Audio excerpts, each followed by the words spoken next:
Sorry, I don't have a slide presentation for a movement, but I just wanted to briefly just talk about uh, what the process will entail and what we're aiming to showcase in this production. I think we're all familiar with what jazz music is, but dance sometimes is very much secondary when we talk about jazz. Jazz is, of course, an indigenous American art form that has always reflected the social and economic climate of its time.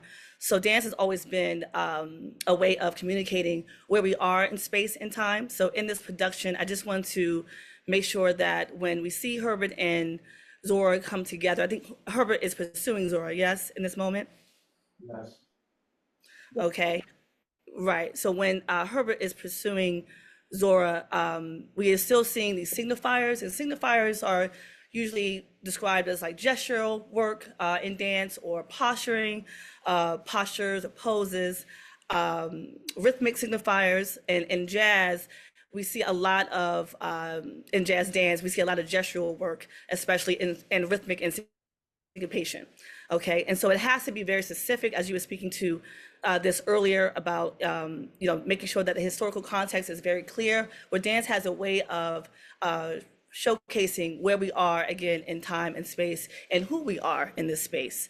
So what I want to do and what I'm going to encourage the actors to start doing is thinking about what does it mean to be in a liberated body, because at the time, Black folks were not, dancing everywhere. We had very specific spaces like Savoy, the Savoy Room. We had the Cotton Club, and even that was, an issue because we had colorism, and even socially. Yes, jazz dance is a social dance, and it's been practiced since the early 1800s through vaudeville, and eventually it made its way to Broadway, and that's when we saw the introduction of the Charleston. And the Charleston is something that we're going to definitely start to explore with. There's different variations of the Charleston. Zora is, she's in this beautiful, she's going to be in a very beautiful dress and coat. And so they're not going to be dancing. This is not swing. We're not doing swing. We're not there yet. So we'll be definitely staying true to where we are in terms of the period and where we are in the evolution of jazz dance. And this is like vernacular jazz, social jazz.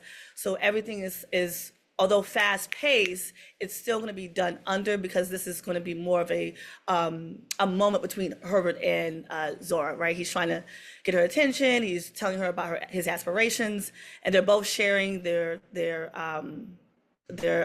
dreams to, of course, to be a writer, and he wants to be a jazz musician, and he's very well versed in jazz and music and movement. So I'm thinking about having Herbert lead Zora in this moment, because jazz dance, of course, can be done solo or partnered.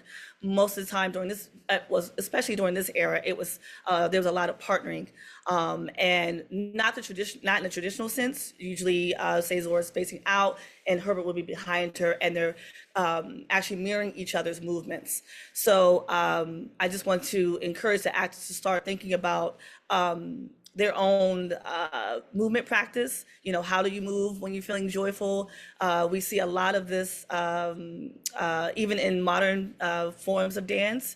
Line dancing is a derivative of jazz. When we do electric slide, hey, that has jazz roots as well.